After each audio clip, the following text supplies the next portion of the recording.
끊임없이 이웃나라 한국을 관음하고 비교하며 결국 대중들은 한국 비판으로 끝나는 일본 특유의 메커니즘이 또 반복되고 있었습니다. 일본의 최대 포털 사이트 야오제펜에는 이따금씩 일본 대중을 참교육하는 칼럼과 기사들이 올라오고 크게 화제가 되곤 합니다. 특히 그 내용에 한국과의 비교가 들어간다면 아주 높은 확률로 뉴스 페이지를 장악하는데요. 작년에 토픽맨 채널에서도 소개드렸던 일본에서 창궐하고 있는 혐한 감정의 속내를 다뤄서 나흘 동안 야오제펜 기사 페이지를 완전히 포화시켰던 이 칼럼도 그랬죠. 한 일본 네티즌은 일본은 때릴 나라가 필요하며 만만한 나라였던 중국이 성장하자 이제 때리기 쉬운 한국 정도만 남았을 뿐이라며 일본의 혐한 감정의 속내를 직접적으로 대변하기도 했습니다. 그런데 이번에도 일본 네티즌들 뼈 때리는 방송 기사가 올라와 화제였습니다. 역시 논란이 된 이 기사에서도 제목에 한국 키워드가 빠지지 않았습니다. 바로 세계 문화대국 한국을 일본이 따라잡을 수 없는 이유를 말한다 라는 제목이었는데요. 코로나19로 인해 세계 문화예술 산업 역시 큰 타격을 받고 냉각 상태이지만 아이러니하게도 문화 콘텐츠 소비는 각국이 변함이 없거나 오히려 늘어나는 형국에서 두각을 나타내고 있는 한국의 문화 콘텐츠들이 세계 시장에서 큰 성장세를 보여주자 조바심을 느낀 일본의 문화산업계 여러 전문가들이 일본 콘텐츠와 한국 콘텐츠의 다른 점을 비교하기 시작한 건데요.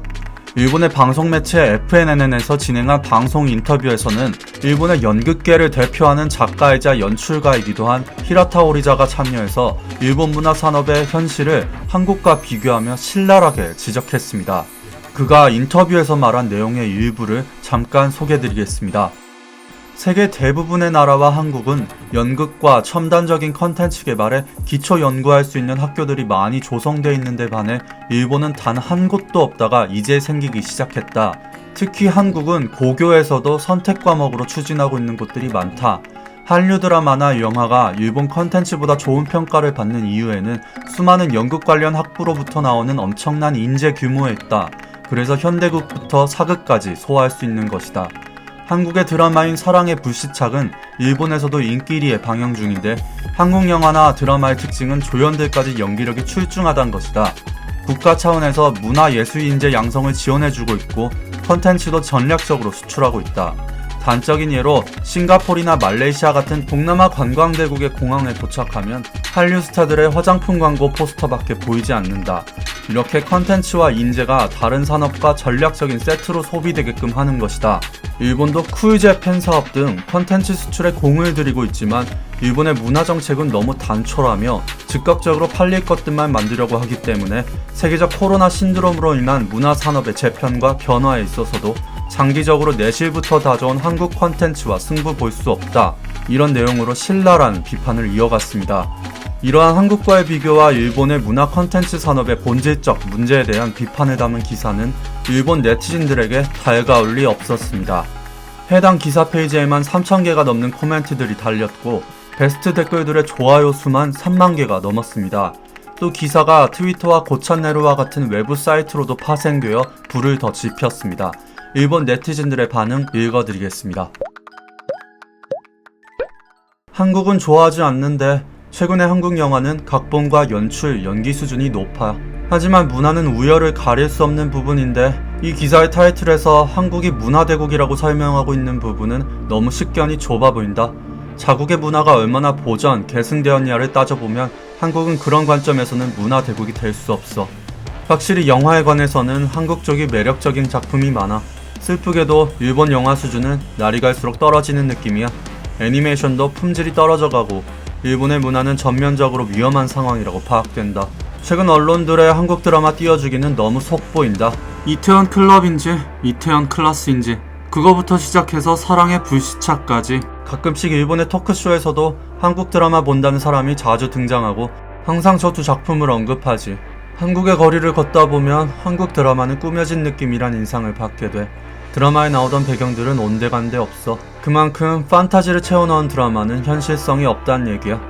일본도 마찬가지야. 일본의 드라마의 배경들이 지극히 현실적이라고 생각해? 블랙핑크와 트와이스 같은 한국 걸그룹들이 연달아 일본 데뷔했던 연도가 2016년쯤이었나? 그때 일본 아이돌계가 긴장했고 뉴스에서는 계속 한국 걸그룹 얘기들 뿐이었어. 넷상에서는 모두 한국 아이돌들이 마치 일본을 참수하러 오는 것처럼 비교가 잔뜩이었어. 그러나 어때?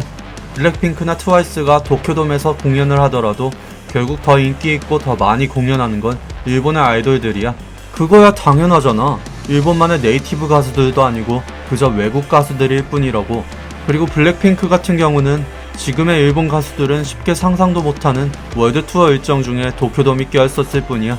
얼마 전에 넷플릭스에서 나의 아저씨라는 한국 드라마를 봤는데 이틀 동안 에피소드 16개를 모두 몰아서 봤을 정도로 흡입력이 높았어. 그리고 일본 드라마들에게선 느끼지 못한 인간다운 여운을 느꼈지.